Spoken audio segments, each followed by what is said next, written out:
Hello, hello, and welcome back to Live Your Legacy with me. I'm Chelsea Quint.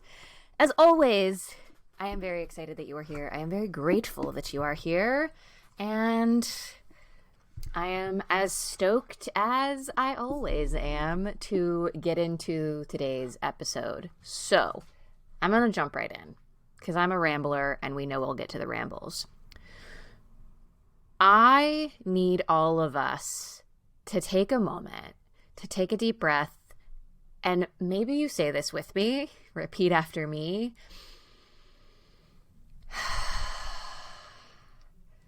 Social media is not the end-all, be-all marketing platform. Social media offers a lot.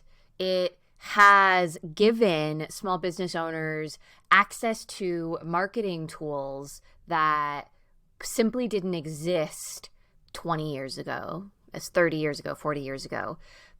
But the same is true of other technological advances that have nothing to do with social media. And it is not true that you have to be on social media. You don't even have to be active on social media. You don't have to have accounts to have a successful business. Now, nuance. There's going to be a lot of nuance, especially at the beginning. I'm not saying that there won't be potential costs to not having a social media presence, right? A lot of consumers will go when checking out a brand or a business or a consultant or an artist or an actor for the first time. They will go and investigate. Do they have a public Facebook page? Do they have an Instagram page more likely? Do they have a TikTok account? And so, yeah, there might be some consequences, but any of our actions is going to come with some of these things. So I'm not saying like social media is dead, any of that. What I am saying is that I see, especially so many of my clients, in this incredibly frustrating, challenging, fraught relationship with social media where marketing ends up feeling terrible. They end up hating having to be on social media, and it feels like this required evil, and not like a necessary evil that they can really stomach and get themselves through with discipline, but really something that is detracting from the enjoyment of their business. And most of the time, that experience also shows up in their results. And it becomes this self-fulfilling prophecy of, I hate Instagram. I hate showing up on Instagram. Therefore, I kind of half-ass it. I don't show up as much. I don't invest as much time in learning content creation, et cetera, et cetera. And so I still don't see results. So many small business owners and creators get this tunnel vision around finding out how to make these platforms work or learning the algorithms, spending hours and so much emotional energy fighting with or trying to learn the algorithm, and then feeling this tremendous angst and frustration or rage when it feels like you're putting in so much effort and nothing works. So I work with a lot of clients who say to me, I hate social media. Social media scares me. I don't have the energy for it. I'm a low energy creator. I'm a low energy entrepreneur. I am neurodivergent and it doesn't work for me. Et cetera, et cetera. I hear a lot of social media as it's traditionally taught, as it traditionally works. It doesn't work for me. How do I market? And so I want to dive into one of the other ways that you can, or actually like one of the other big overall strategies that you can use to grow your business, sell services, sell products, build brand awareness without using social media. Because the reality is that while so many business owners have this tunnel vision around social media marketing, and for good reason, it has a lot of utility.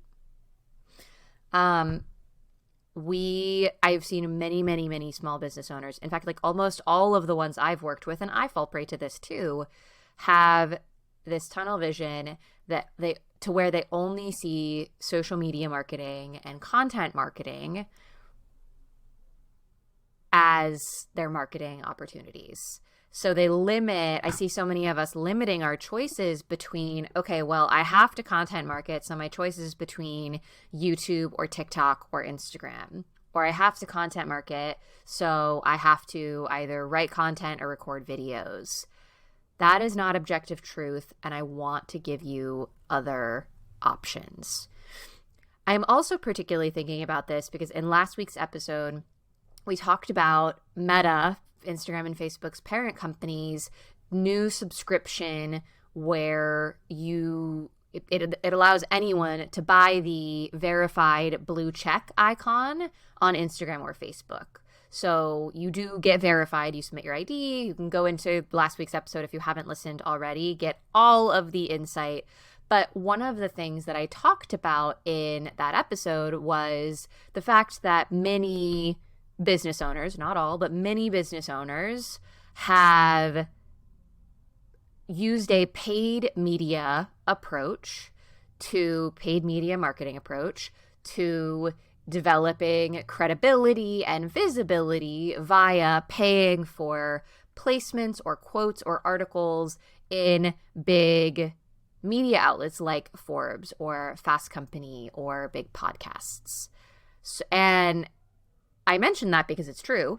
But one of my friends and someone I work with mentioned that might, if they were just starting out in their business, it might create this sense of like, oh my God, I'm never going to get media because I'm not going to buy it. I'm not going to pay for it. So that was another part of the inspiration between sharing this, is that I want you to understand the difference between earned media, paid media, and then a term that you may not even have heard of, that if you have the social media marketing bucket, if that's part of your strategy currently, you're using this already, but owned media. So I want to explain all of those, and then we're also going to walk through how to create a public relations, PR, marketing plan, so an earned media marketing plan or a PR-based marketing plan that will allow you to add public relations elements, or the earned media is a part of PR, will add earned media marketing to your bucket of strategies so that maybe you can decrease social media or you can get off of it. That is going to be a case-by-case decision, because as always, I exist in a land of nuance. I'm not saying ditch social media or Instagram is dead. I don't think social media is going away. I do think it's evolving, and I do know for sure it is not a requirement, and earned media is one way that you can market without using social media. Cool? With that, let us get into the goods, the greater goods, the more goods.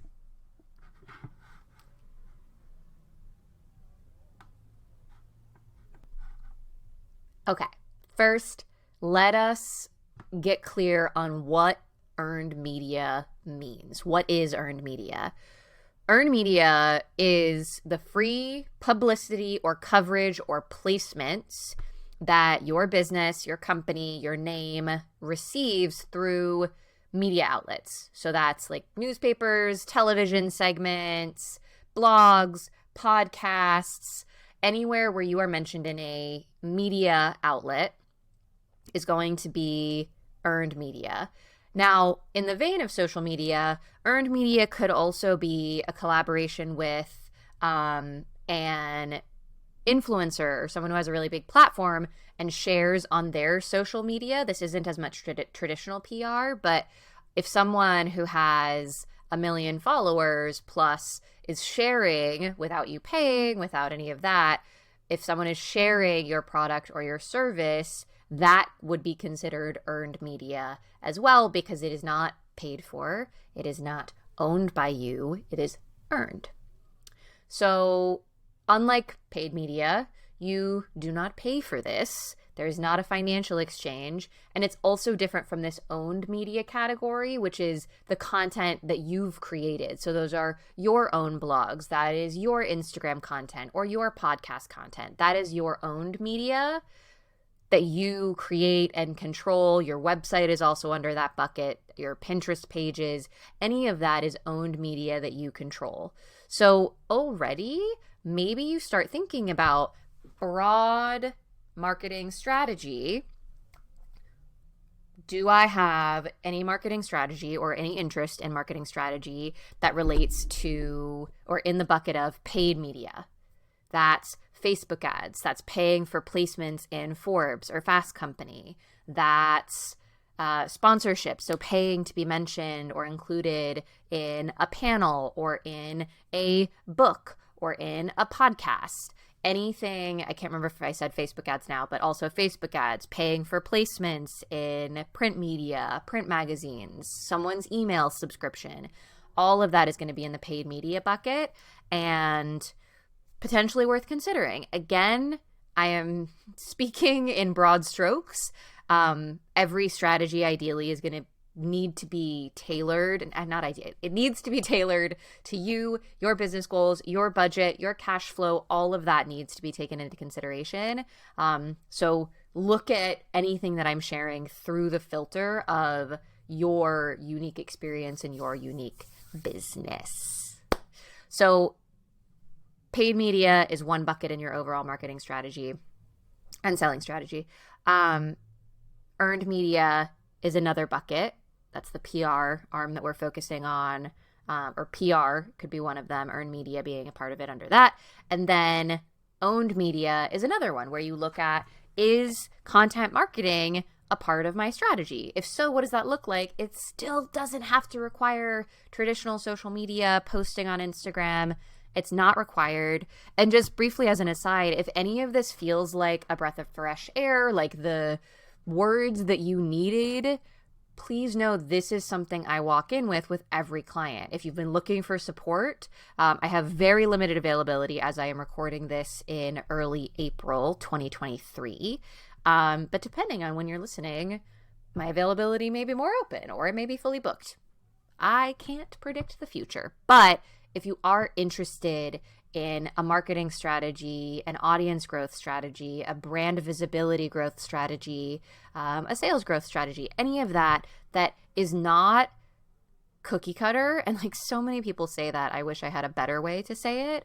But if you want something that is actually neurodivergent informed, trauma informed, going to take into consideration your brain, your traumas, your experiences, your likes, your dislikes, your loves, your hates, your products, your services, your industry, we're going to take all of that into consideration.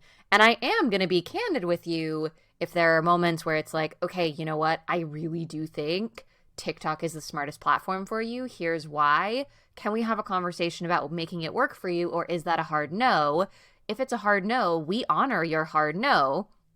I'm just always going to be very candid about, I think these are the costs for not choosing the strategy and choosing your preferences or your needs, your desires over a particular platform or a particular strategy. So all of that to say, if any of this is refreshing and you want more of the one-to-one support or group support, then please send me an email, chelsea@chelseaquint.com, or message me on Instagram at chelsea.quint. Either of those places, I would be happy to chat with you. We can do a one-off strategy session and dig into the strategy. You can DIY it, or we can look at more ongoing long-term support. So you have myriad options as long as I have space. And even if I don't have space for one-on-one, I do have a small group opportunity that allows you to book strategy sessions at a discounted rate, that I do keep some spaces open for people who are in the small group. So anyway, all of that to say, send me a message, check things out at chelseaquint.com, and let's keep chatting about PR strategies and earned media. I am referencing my notes because I wanted to make sure that I cover everything so this can be really freaking good for you, because I want it to be really freaking good for you and have you be able to reference it. Okay, so that's earned media versus paid media versus owned media, and hopefully you can start to consider already expanding your marketing strategies to include at least more than one of those buckets, or start thinking about it in those terms so that you can expand beyond what can feel like the kind of treadmill rat race of Instagram, TikTok, social media, where you have to constantly create. So how do you get earned media coverage? There are lots of ways. You can directly pitch your brand or your business or your products or your services to the media outlets or the influencers that your audience, your ideal customers, read or watch or listen to. That does require, I'm going to say this several times, going through the basics and having your foundational business basics of who is my ideal customer, what are they looking for, what media are they consuming. You do need to know that to have a truly effective earned media strategy and earned media campaign. So I will remind you of that. And so you can pitch them directly. You can also, just like you might network and build relationships with potential customers, with potential collaborators, you can also build relationships with podcast hosts, with event hosts, with like people who have conferences or events or panels in your industry, and develop relationships with them where you're able to help them out. You're able to write pieces for them, share information with them, right? You can develop relationships. This is key. If you're working in public relations, it's key to develop relationships with journalists and bloggers and influencers, because then you have this ability to give them useful information, to be useful to them. Then you end up getting included. They start reaching out to you because you become a source for them. So I want you to think about, if someone was going to come in, imagine for you as a content creator, someone was going to come in and build a relationship with you where they regularly, like not constantly, not annoying, but they regularly come in and say, hey, have you thought about this idea? Hey, here's an idea for a new series. Hey, I heard this really new interesting piece of information or this news dropping about our industry or about this thing that you write about or talk about on Instagram, on TikTok. Wouldn't that be great? If you had someone coming to you and giving you all of these content ideas, wouldn't that feel amazing? Wouldn't you think of that person when you had writer's block or a creative block and didn't know what to talk about? Wouldn't you feel positively about that person and love including them in your work and referencing them? I would. And that is exactly one of the ways that you can start to get earned media coverage, is by becoming that person who is sharing information, putting things together, being helpful to someone who has the power, the influence, because they are a journalist or because they have a successful blog or because they have a successful platform on Instagram or TikTok. Becoming valuable to that person can help you move forward. So pitching directly, cold pitching, or starting to build a relationship ahead of time. Pitching is very, very, very normal. It can be, this is also a really great strategy or a great thing to try, if you are really uncomfortable selling, like explicitly saying, buy my product, buy my service, buy my fill in the blank. This can be really great practice because it's a bit of a trial by fire. Pitching is putting yourself out there, getting a lot of no responses, getting a lot of no's, and doing it again and again and again. In my last office job, like my last job that I worked for someone else, I worked in a PR capacity. So I was in marketing, but I worked a lot in the PR side of things, and which is part of how I know all of this. It's something I bring to clients, but have rarely talked about in the public spaces, which is probably a missed opportunity on my part. But the amount of pitches that I have sent out, written, crafted, and sent out is, I mean, tens and tens of thousands, probably even hundreds of thousands, I don't even know, over the years, many, many pitches. And rejection is such a commonplace name of the game that you do just kind of get somewhat used to it. I'm still incredibly sensitive, but pitching can be a really great way to put yourself out there. So pitching, primary number one, building relationships with people, with some of the kind of gatekeepers and key players who can get you this kind of exposure. Yes? The other way that I want to mention is that if you position yourself, if you start focusing in your owned media bucket. So again, owned media equals the content that you own, your website, your blogs, your Instagram posts, things that you control and create and distribute. That's your owned media. So if you start focusing inside of your owned media on thought leadership, on talking about putting out opinions and moving ideas forward, sharing interesting ideas, innovative ideas, then there is a chance, this is more of a passive strategy unless you complement it with one of the other two core strategies of either pitching or developing relationships. But if you put content out there that starts gaining traction, this is going to need to be consistent. It's going to be a slow burn probably either way, but there does need to be a degree of consistency. If you put content out that gets a lot of shares, that starts becoming recognized as, oh, this person, this brand, this creator has interesting ideas, has new concepts, has something that might be interesting to more people, you might start getting the attention of podcasts in your industry, right? If you are someone who says interesting things that are worth listening to, more so in the thought leadership space, then putting yourself out there putting yourself out there in that way may get you people reaching out to you.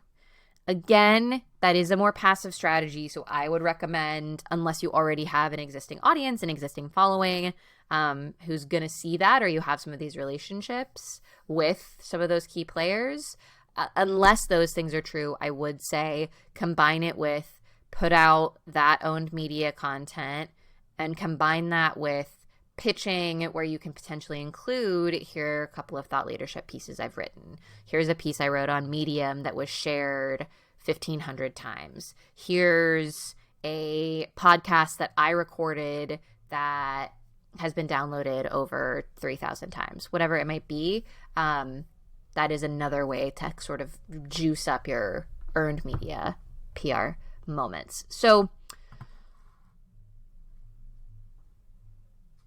essentially, this is about getting yourself in front of your ideal customers.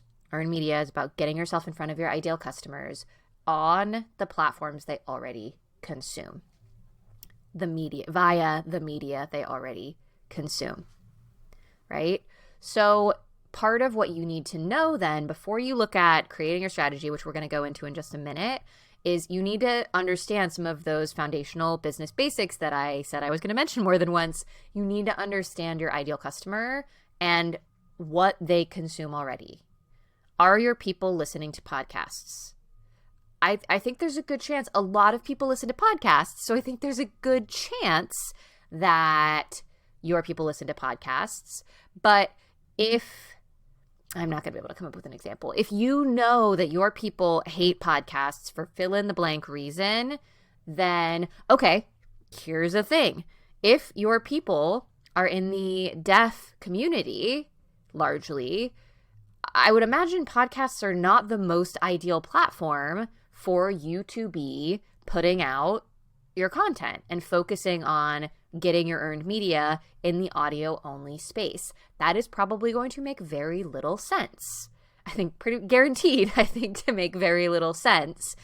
So consider, who is my ideal customer? And no matter how cool or flashy it might seem, or interesting or hot or popular it might seem to follow a particular strategy, because that particular strategies or platforms, it come and go, and there are trends in what seems popular as a way to market.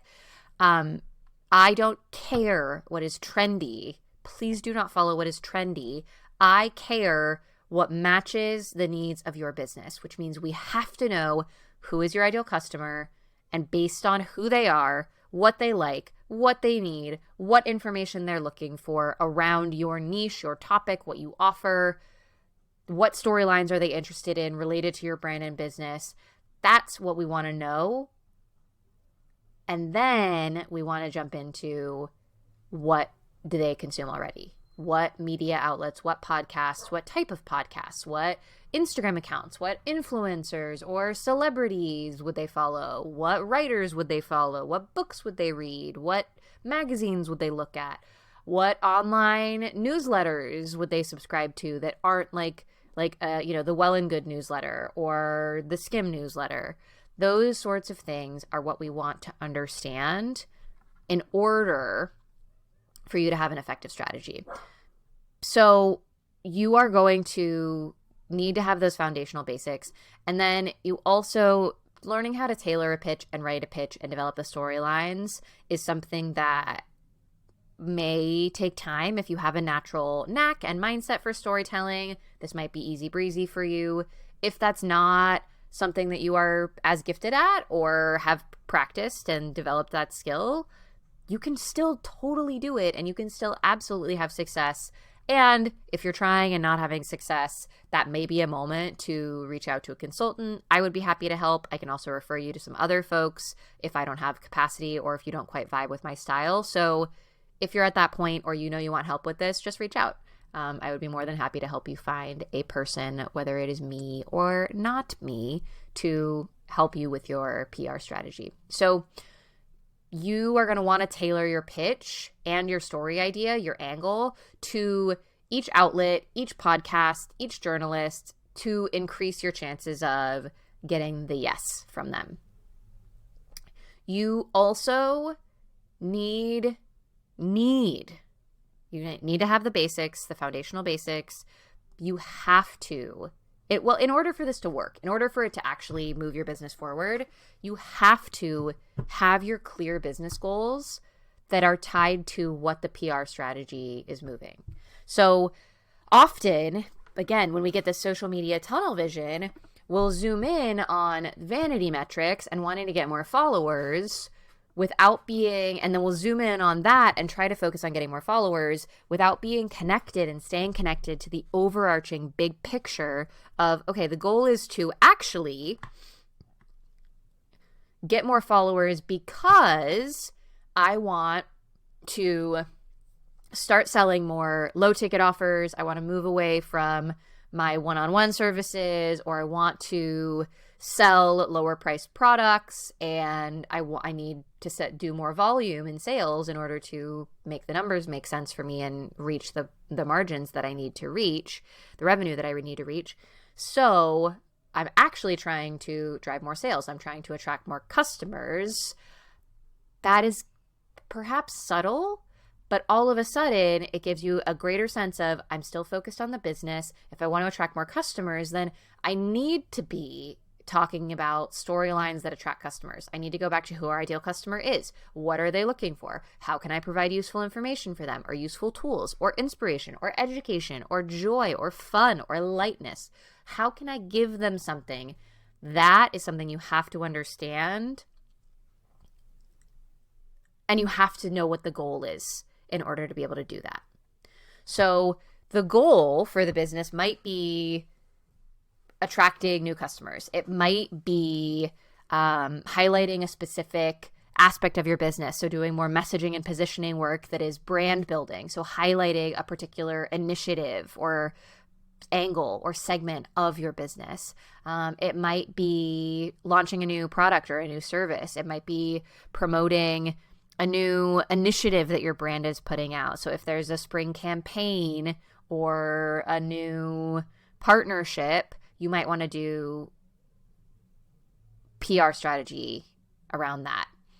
And the more clear you are on what the both business goal and what the kind of storytelling goal is, the easier it's going to be to draft those pitches and write your stories. So earned media is absolutely incredible and can be a great way to take some of the pressure off of that rat race of social media, and even to add some things to your to-do list, which I know doesn't necessarily sound good, but hear me out.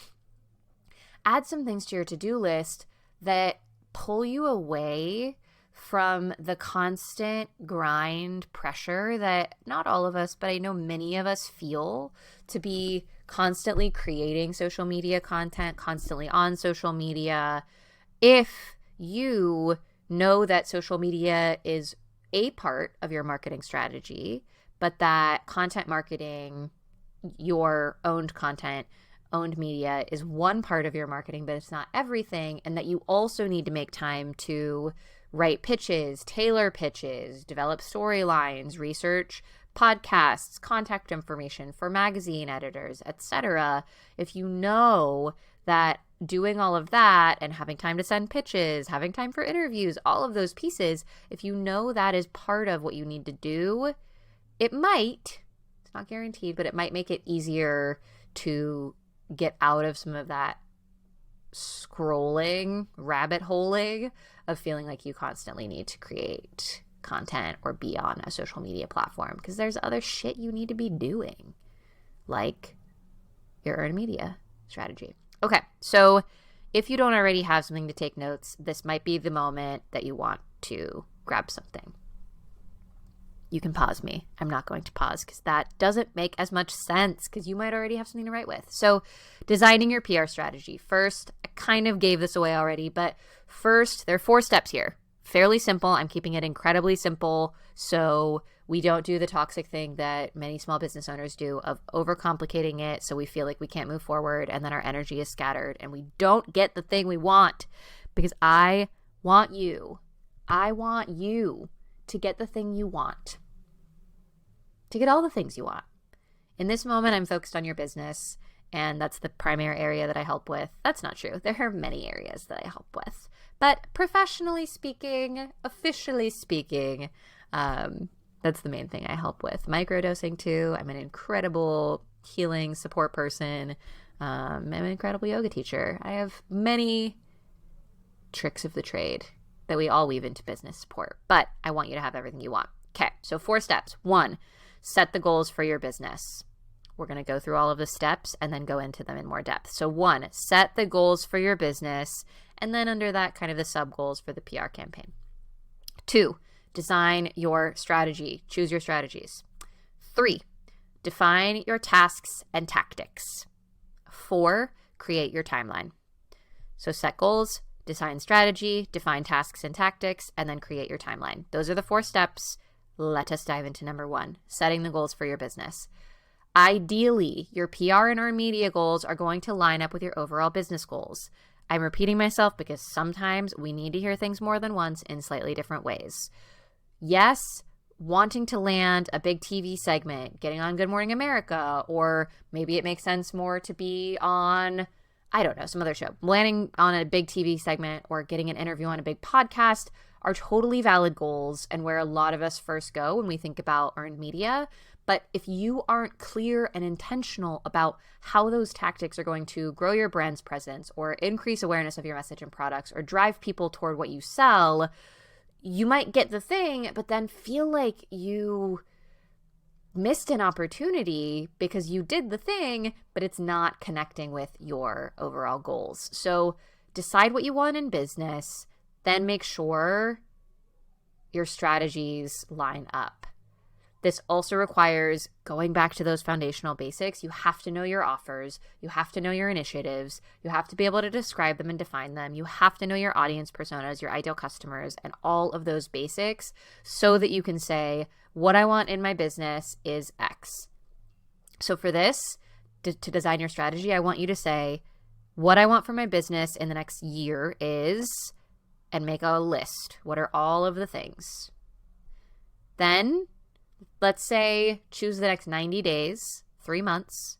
What are the top 2 of that list that you really want to focus on, using public relations and earned media as a strategy to move forward. Because ultimately your strategy toward those goals, if a goal is, fill up my client roster, consistently have a full client roster and a wait list of people. Okay, great. Social media marketing is probably going to be one of the tactics. Developing one of the strategies that then has tactics under it. Developing a freebie and sort of a funnel that runs to people signing up for the wait list can be another strategy, that then goes into tactics. Earned media and PR outreach can be another strategy where you're going to say earned media placements, secure earned media placements in major podcasts and publications targeting ideal customer A, B, and C. If any of this doesn't make sense, I would love to chat with you and help you with this. So feel free to send me a message. That's setting goals. Then move into design your strategy. Basically, this is just the plan you'll follow to achieve your goals. So like I was saying, if the goal is either, sell 10,000 products this year or fill out my clients with a wait list, what you want to be thinking about is increasing brand presence, increasing purchase consideration, getting in front of more people, as well as being clear about how do they move from they heard about us to they're buying from us. You want all of that to be clear, so this is where you make the plan based on the goal you want to achieve. So you start with your goal, then decide what actions you'll take to move closer to the goal. So if you want to grow your audience, decide what platforms you want to drive people toward. Identify the key messages and storylines you want people to understand. Define what media outlets you'll be reaching out to. Always making sure that what you're doing is aligned to where your ideal customers are, what they're thinking, what they're feeling, and what they need, want, and desire. So short answer, ask yourself, you've got your goals decided on top 1 to 2 for the next 90 days. Now, what will you do, big picture, to achieve your goal? For the PR specific, earned media specific, think about it in terms of accessing and securing earned media placements and coverage. Third, define your tasks and tactics. I really enjoy that both of those are T's, and I enjoy saying it. So I hope you enjoy hearing me say it, and I'm sorry if you don't. This is where you're taking big picture strategy, so goal, strategy, then getting more granular. You're getting more specific. Your strategy is the big picture of secure podcast interviews. Now that you have that North Star direction, your tasks and tactics are where you start to create essentially your to-do list. So if you decide podcast guesting and getting interviews is a key strategy that you want for growing your audience, promoting a specific product launch, sharing a new initiative, launching your book, etc., you need to do research on podcasts to pitch. You need to make a list of those podcasts and a list of all contact information so that it's easy for you to go through pitches. You need to create probably a pitch calendar and a pitch tracker so you can know when should you follow up, who all have you pitched. You need to do research on each of those shows. So you'll need show details to personalize your pitches. You'll need to block off time to listen to each show, at least a couple of episodes, to get a feel for the show and where your brand, your initiative, your product can really fit in and be a value for their audience, again, so that when you have these placements, it's actually working to help you achieve your goals. You'll also need, if you're podcasting, to define a few story angles that are related to the goal that you have. So story angles for promoting a new product, story angle, how am I going to promote that? For sharing a new initiative, how am I going to talk about that? For just increasing brand awareness, what are the core stories of your brand? You'll need to define those story angles, and because usually when you're pitching, you'll offer up a couple of different topics so that there's variety for a podcast host or an influencer or a media outlet, or if you're pitching an editor, for them to choose from. And that, not all of the time. Sometimes you're pitching one thing, it varies. So definitely with podcasts, usually you will put out a couple of ideas. With editors and more editorial, sometimes that's different. If you're reaching out to an editor and you haven't done it before, I'd either spend a lot of time Googling and learning about the editorial world, or I would work with someone who has done that. Yeah, that's my 2 cents. Make sure that all of your storylines, though, are connected to your key goals. Always go back to, does this trace back to the strategy and does it make sense? Does it trace back to my key goals and does it make sense? Does it make sense for my ideal customer? Just keep checking back in on that. That's sort of the North Star guiding you. And ideally, you'll want to really refine the message so it's concise and potent when you're sending a pitch, because if you're pursuing more of the relationship building space, this designing your PR strategy is really a pitch-based PR strategy, and we are running up on time. So if you want more relationship building, a lot of that is be a human, be valuable, share interesting things, say interesting things, do it consistently, put some structure around it so you have a plan. There's your quick and dirty plan for that. Okay, that's tasks and tactics. 4th, create your timeline. I always have clients, when we're working on any type of strategy, I have them start by assessing their current capacity. So how much space do you have right now? How much do you have going on in other areas of your business outside of this PR marketing space? So that might mean, what social media content are you creating? Is there other content marketing that you're creating and having to edit or work on or manage or moderate? Are you doing client services? Are you doing customer support? Are you making products? Are you innovating in the market research and product design, offer design phase, right? What else is going on business-wise? And then what else is going on in the rest of your life? Think about travel, mental health, physical health, kids, family, pets, what's happening in your life. Explore your capacity. The time frame I set here was 90 days. So look at what's happening in the next 90 days. Of course, some of this is guesswork. We don't know what's going to happen tomorrow necessarily. So you can always pivot as you need to. But once you have a sense of your capacity for the next 3 months, identify how much time and energy you have to commit to your PR strategy. And then block that off. Make it important. Maybe you break that into how much time you can devote then, once you have a sense. Devote weekly or monthly. So you say, I can spend 3 hours on this. I'm going to spend an hour Monday, Wednesday, and Friday working through my tasks. That could be great. Or I'm going to spend 10 hours a month, and I'm going to break that down to 10 divided by 4, 2/5. And then I'm going to break that down over the weeks, right? Choose the way that it works for you, but then ideally slot that into your calendar or your to-do list or your planner, or have it written down somewhere.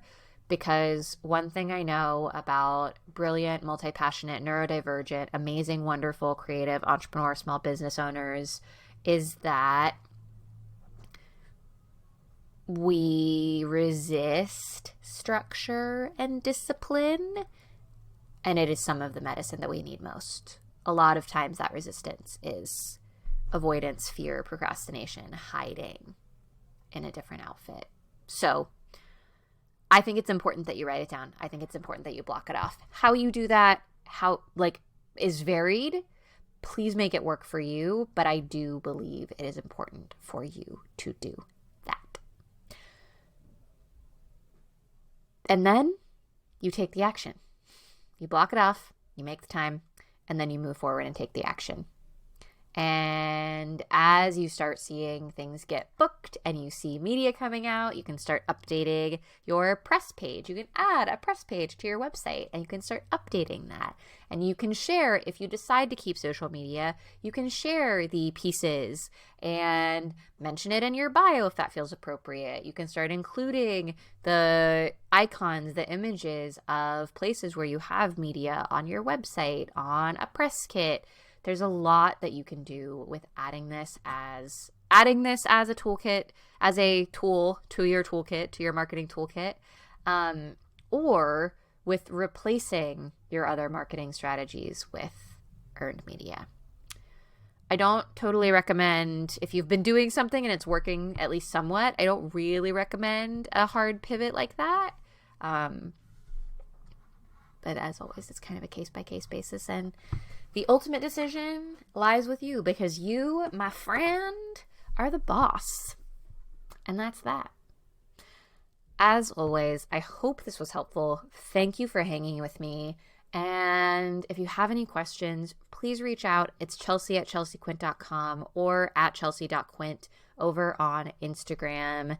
You can also go to my website, chelseaquint.com, to check out my offerings guide, explore working together if that feels right, or you can just send me a note and say, hey, how do I work with you? So all options are available to you.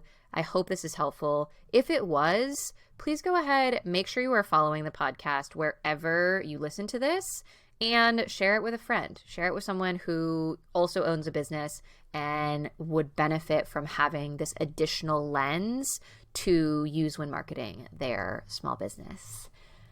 I so appreciate you being here. Thank you, thank you, thank you. And I will talk to you next week.